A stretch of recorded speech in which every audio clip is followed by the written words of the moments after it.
Hey, what's up YouTube and welcome to my third devlog about my game Volunteers. In my previous video, I said that I wanted to improve my character controller, so this is what we're gonna do. Alright, so what I was missing from the previous playtest was the ability to crouch my character, so I believe we're gonna start by this thing. Pretty simple for this one, I'm gonna use the animation player from Godot. It allows me to control whatever I want in my scene. For instance, here I'm gonna control the height of my character and its collision box. Let's be honest, look at this Bob crouching, he looks awesome. Alright, now that Bob is able to flex, let's see it in action. Hey, it's pretty smooth, I really like it. It was really simple to do and the result is really great. The player is now able to crouch, even like jump while crouching. Cool, and when he walks that reduces the speed. Perfect. Also, everything is being synced on the network, so that works great. Okay, now I want to fix an issue that has been there for a while now. If you look, when you jump, the camera looks to be jittering. In fact, it is jittering. This is due to the fact that the gravity is not being processed at the same time as the input. That makes sense. You want to fall even if you don't send any inputs. The solution I tried here was to create a fake body containing the head and the camera.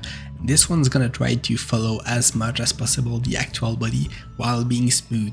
If you look here, the red one is the one being synced with the server and the green one is the one I tried to smooth, and it tries to match the position of the actual body here. I gotta say it works pretty well here. The green one catches the red one pretty fast. I am still concerned about this solution because obviously that creates a small delay for the player, but as far as I know this wasn't noticeable, so I don't think this is the best solution out there, but that works for now and I'm happy with it. So if you have any suggestion here to improve that system, just let me know in the comments. I will be so happy just to read you. Let's have a look for a first person view because obviously this is the one that we're gonna use in the game. And I like it, this is pretty smooth, way better than what we had in the past. Alright guys, now that we have the crouch system and the jump system that is way better than ever, I think this is time. Yep, I'm gonna do something that you won't like. Hey Bob, come here. Okay Bob, you know, we had so much fun together, right? And I think this time is over. I need to let you go, Bob. Come on, say something, stop smiling like that. Bob, come on. Okay, so I'm gonna have to fire Bob, and this is for a good reason. I believe that to have a better character controller, we also need to have better visual feedbacks, and that means animations, and I don't know anyone that is able to do it, so I guess I'm gonna have to do it myself. Blender. Have I ever told you how much I hate Blender? I'm just not good with it, and I followed a lot of tutorials on the internet, and yeah, I'm still not good. I know what you're gonna say here. I could have found a pre-made model on the internet, but the truth is, I didn't find any that I was really happy with, so I guess I'm gonna do it. Don't get me wrong here, that was painful and that took me so much time. I decided to go with the sculpting options of Blender, and the reason for it is only because I saw a video on the internet and that's about it. I heard after all that this is not the best option for video games, but at this point honestly I don't really care. It's too late, I already created my old characters, so I'm gonna have to deal with it. Basically what I did is that I created a lot of details on the face and then I just tried my best to follow the reference image I had for the rest of the body. At the end I had to reduce the number of triangles I had on my model to make sure it can run on a game, but that's not too bad. Obviously I lost some details on the face, but good enough. Also keep in mind that this is the first time I tried to do something like that, so as a first attempt I think that this is not too bad. Hey, this is cool, so we are now ready to create some animations for my character, and honestly I really don't want to create the bones all by myself. I feel like I'm gonna mess something, so I used Mixmo to do it. They got some automatic rig tool that I use, which is amazing. You just have to upload your character and then you just have to follow the steps and follow the wizard. For example here, you just have to place the markers on the right position on the body, and just like that they create your rig just for you.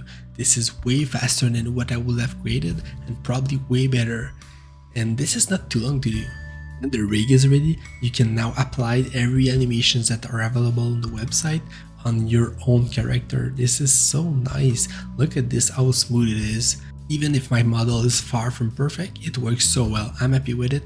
The problem I have with Mixamo though, with all the animations, is the position of the body. Look at this one for instance. The whole body is being rotated. And let's say we look for another animation. Okay, so let's take that one. If you look at the body, this is being rotated, but not exactly the same way as the previous one. So as for me, that makes it difficult to just blend both animations together. I guess I'm gonna have to do the animations myself. Oh my god, not again, in the Blender. Guy's an idiot. Alright, so here we are again in Blender, painful as usual.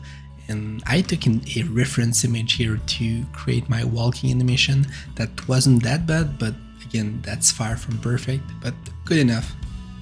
You can see the result here for my walking animation. After that, I had to create a bunch of other animations. For example, here the run animation, which is decent again. Okay, the fun part now, remember that I wanted to blend the animations from Mixamo. Now that everything is in Godot, I can just blend all my animations together. As you can see here, for instance, I blend the idle animation with the holding gun animations, which works pretty well, I'd say. So the goal is to be able to blend about any pose with the arms. For example, here I have the falling animation and the walking animations that can just be blended with the arms.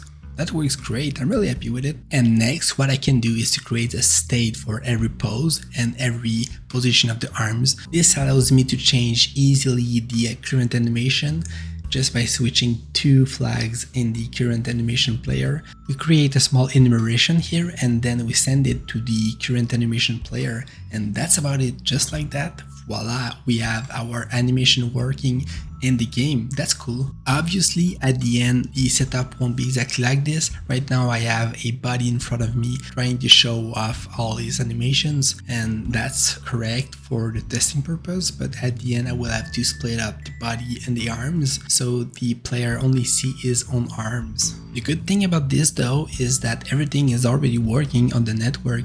If you look here, both players can now see the animation of the other one, which is cool.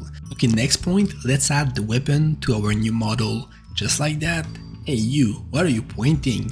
Alright, so we have the weapon switching now. Hey, that's awesome, everything works. Hey, now that I think about it, one of our viewers sent us a new model for the pistol. I think we should try it now that we have our new model. It's gonna be awesome. Look at... wait, what? Wait, you good, dude? It doesn't feel right. At least we have our new model working. That's something, I guess. Okay, now we're good to split the body and the arms. I didn't want to create a new model in Blender here, so I decided to split up my character and to keep the same bone so I can share the animations. And now I can just toggle the parts in Blender and export whatever I want. So if I want only the arms, I can do it, and only the full body. As you can see here, the animation is being shared with the full body and the arms, so that's perfect for me. To be honest, I didn't expect it to work that well in the game, but as soon as I placed my character in my first person view, that was perfect. Look at this, it already feels so much better to have just some animations on my character. This is exactly the kind of visual feedback I was looking for. Now you feel when the character is either walking or running, even jumping, you see it like the arms are moving. Okay, so the thing we're missing here is the ability to rotate the body when we see the other player. So I'm gonna use some inverse kinematic here to rotate my spine bone. And just like that, we can break our back. But this is really something that we need in the game, because we need to see that the player is looking either down or up. That solution is simple enough, and we still can see that the player is jumping or crouching while looking up or down. This is something that the previous Bob wasn't able to do because obviously it didn't add any bone, so now we're good to go. Okay, so what next? Oh yeah, true. I need to make that character alive. Hey, long time no see, Blender, so it's time again. We need to add some colors to our character because it looks pretty boring. I had to paint everything from the body to the eyes and also create some hair, and now we need to create a shirt. Trust me, that wasn't the fun part. And also I need to create some pants and some shoes. But you know what? We're done, and now I have my full body working in my game and I like it. It's far from perfect, but this is something I created and I'm happy with it. And just like that, we're done for this devlog. Thanks for watching guys, and we're gonna see each other on the next one.